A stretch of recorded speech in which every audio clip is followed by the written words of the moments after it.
kita semua dalam keadaan baik dan bersuka cita. Baiklah, pada pagi hari ini kita belajar dengan tema kita adalah hidup rukun ya. Dengan subtema kita adalah hidup rukun di sekolah. Kemarin kita sudah belajar tentang hidup rukun di rumah ya. Kita juga sudah belajar tentang hidup rukun bersama teman bermain. Hari ini kita belajar hidup rukun di sekolah. Nah, sekolah itu tempat apa, Nak? Ya, sekolah itu adalah tempat untuk belajar, menuntut ilmu ya dengan baik. Jadi kalau anak-anak teacher di sekolah harus belajar dengan baik ya. Nah, di sekolah itu biasanya kita mempunyai teman ya. Kita mempunyai juga ibu guru dan bapak guru ya. Kalau teman itu bisa kita ajak bermain. Kalau ibu atau bapak guru itu adalah orang tua di sekolah yang mengajari kita ya. Kalau orang tua kita di rumah yang mengajari kita siapa? Papa dan mamanya ya. Nah, di sekolah juga kita mempunyai ada ruangan ya. Yang pertama ada ruang kelas ya. Ruang kelas ini terdiri dari ruang kelas 1, ruang kelas 2, ruang kelas 3, ruang kelas 4, ruang kelas 5, ruang kelas 6 ya. Ada juga kantor kepala sekolah, ada juga kantor tata usaha, ada juga kantor guru ya. Dan juga ada lab IPA, ada perpustakaan, ada toilet, ada lab komputer, ada kantin. Itu adanya di sekolah. Nah, baiklah, pada pembelajaran hari ini kita akan belajar di tema 3 yaitu hidup rukun di sekolah ya. Kegiatan 1 kita akan melengkapi kalimat dengan kata yang tepat dengan kata yang sudah disediakan. Nah, di bawah ini ada kata yang sudah disediakan. Kata yang pertama berisik, yang kedua buku, perpustakaan, memilih, tertib. Nanti anak-anak teacher boleh menjawab soal pertanyaan yang ada di nomor 1. Contohnya, anak-anak berada di mana ini, Nak, gambarnya? Berarti ada di perpustakaan ya. Apa itu perpustakaan? Tempat untuk membaca buku ya. Nah, jadi di perpustakaan itu ada buku pelajaran, ada buku cerita ya, dan beraneka ragam buku-buku yang lainnya yang bisa kita lihat di perpustakaan. Di sekolah kita ada tidak perpustakaan? Ada ya, Nak ya. Nah, yang kedua, anak-anak titik-titik saat berada di perpustakaan. Anak-anak kalau berada di perpustakaan harus apa? Harus tertib ya. Tidak boleh ribut, tidak boleh berantem ya, tapi harus tertib di perpustakaan ya. Nah, yang ketiga, ada anak yang titik-titik buku di rak buku. Ada anak yang apa? Ada anak yang memilih ya, buku yang mana mau yang dia baca ya, Nak ya. Nah, nanti anak teacher boleh meneruskan jawabannya pada soal kegiatan 1. Nah, sekarang di kegiatan 2 yaitu kita akan memberi tanda centang untuk kalimat perintah. Coba lihat di papan tulis. Di papan tulis ini ada kalimat perintah ya. Nah, contohnya saja ya.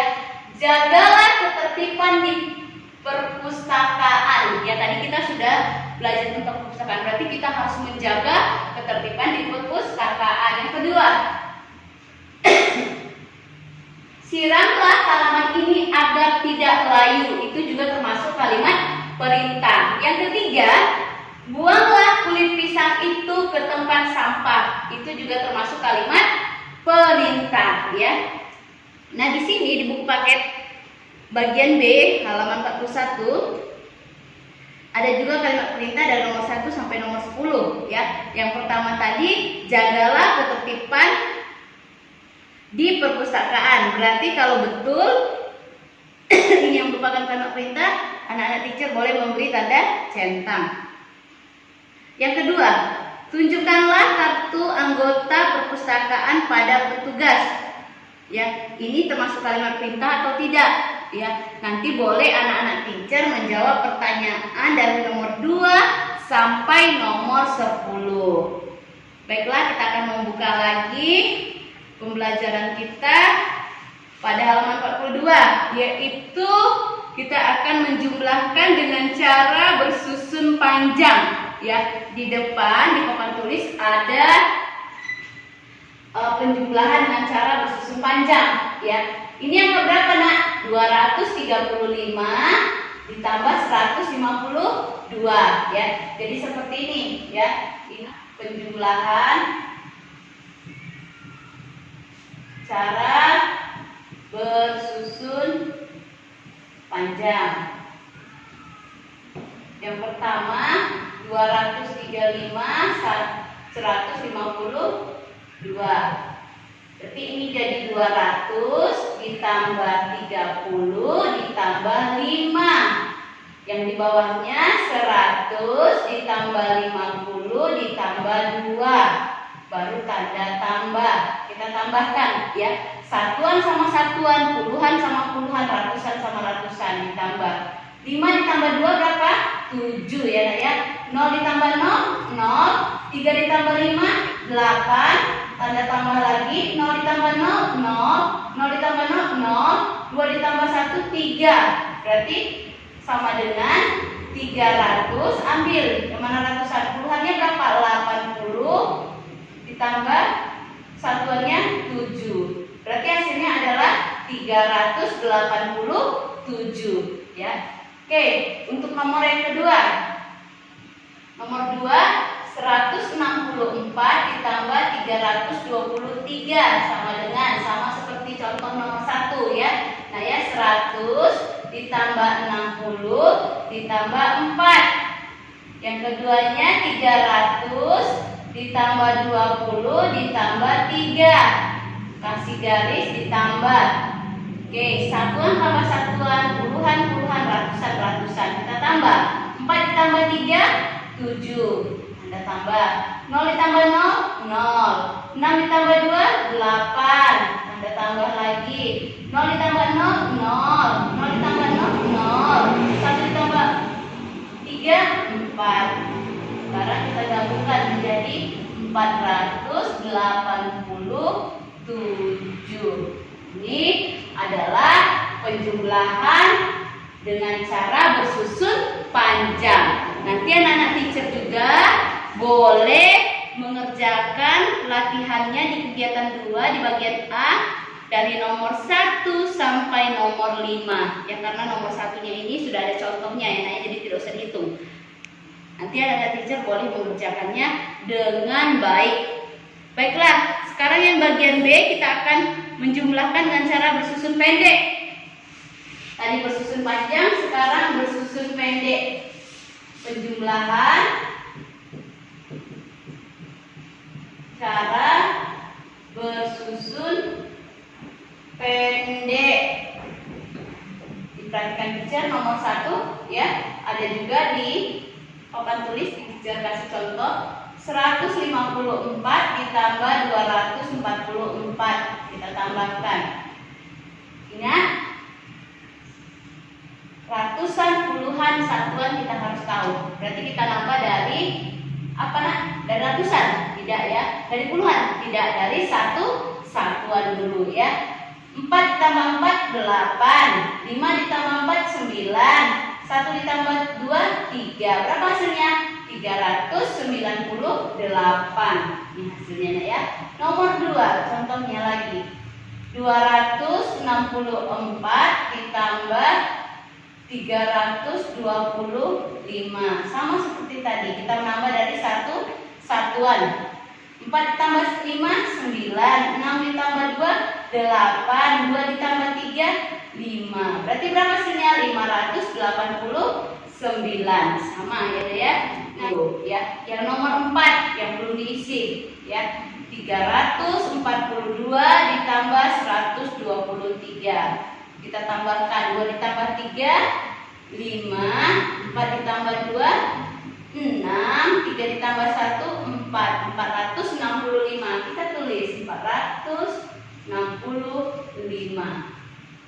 Sekarang lanjut contoh yang terakhir, yang kelima. 145 ditambah 423. Kita tambahkan satuan tambah satuan, puluhan-puluhan, ratusan-ratusan. 5 ditambah 3, 8. 4 ditambah 2, 6. 1 ditambah 4, 5. Berarti hasilnya 568. Nah, nanti anak-anak teacher juga bisa menjawab pertanyaan pada buku paket PBT-nya, yaitu penjumlahan cara bersusun pendek di halaman 42. Nah, sekarang kita akan belajar di halaman 43 di kegiatan 3, yaitu kita akan menggambar dan menuliskan alasan mengapa menggunakan alat gambar tertentu ya. Nah, senang tidak anak-anak teacher menggambar? Suka tidak menggambar? Ya, suka ya nak ya. Nah, biasanya kita menggambar apa? Menggambar pegunungan. Hari ini teacher mengajak anak-anak teacher menggambar pegunungan ya. Coba lihat di papan tulis, teacher ada menggambar pegunungan. Nah, bagus tidak gambar teacher? Ya, bagus ya. Ya, ini ada gunung ya, ada matahari, ada awan, ada burung, ada rumah, ada pohon, ada jalan ya, di jalan menuju ke gunung.